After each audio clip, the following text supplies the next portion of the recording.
I'm Ben with the Waterloo, Wisconsin Historical Society.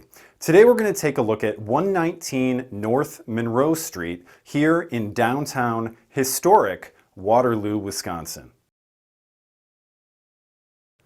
Wow, look at all of this information we have here on North Monroe. What do we have here? Here is a picture of the double building, 119-123 North Monroe. And when is this from? This is from 1897. Wow. This inventory was done by the United States Department of the Interior, National Park Service, and they did the Waterloo Downtown Historic District. 119 to 123 North Monroe Street was built in 1883. Hasey and Wedemeyer's double block, 1923, with the old-fashioned cars and awnings. This is some more information that we found regarding Carl Hasey. So who is Carl Hasey? Carl Hasey was a partner to Wedemeyer, who owned the 119-123 North Monroe Street Got it. buildings. Hasey would get up at 4 a.m.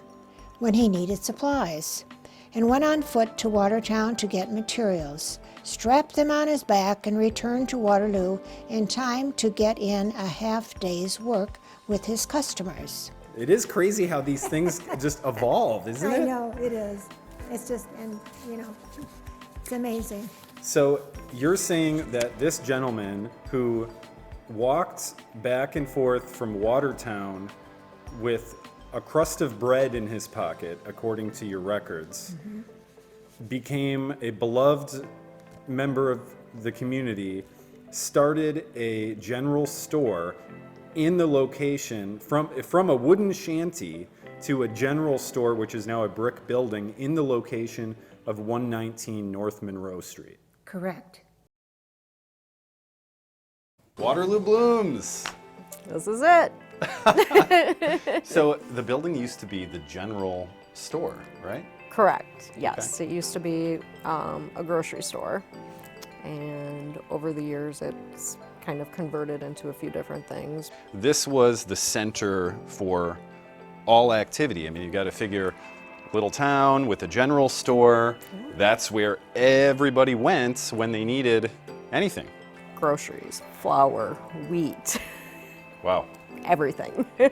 I love the way, just looking around the store, there are all these little remembrances of the past that you're kind of paying tribute to. It's really cool to see the old doors, some of the old furniture, and really cool art pieces that are tucked away, little treasures to find when you're here.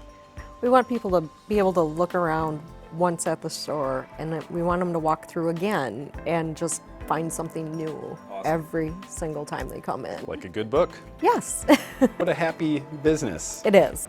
So what can you tell me about when you first moved in here? How did it look? What have you changed? We changed a lot. And actually the first thing we did was go up to the Historical Society and research the building to see what it was, what it looked like over the years. Went through newspaper articles, remembering the old owners and how the building had changed over the years. It's so crazy that through time, things like that are forgotten. Right. Where the general store was. 100 years go by, people forget businesses change hands, the buildings change owners. Yep.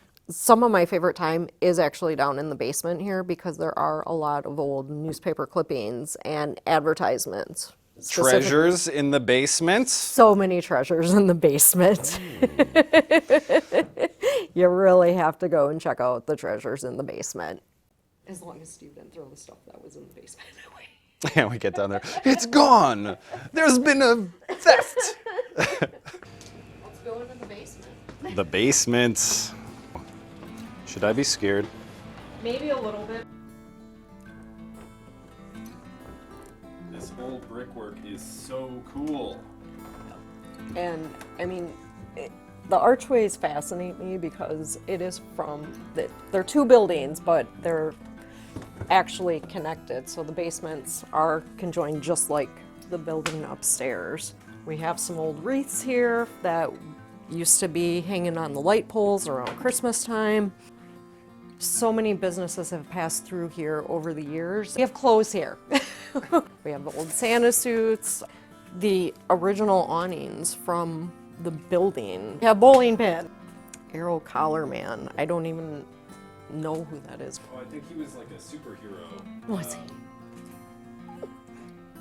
No. Old ads.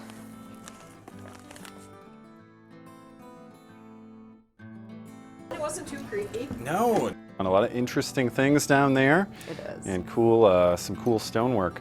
Thank you so much for showing me your store. Well, thank you for coming down. Well, there's a look at just one of hundreds of stories we keep records of here at the Society. If you like this, consider subscribing to our YouTube channel. We plan on spotlighting other locations around town as we dig into the history of Waterloo, Wisconsin then and now.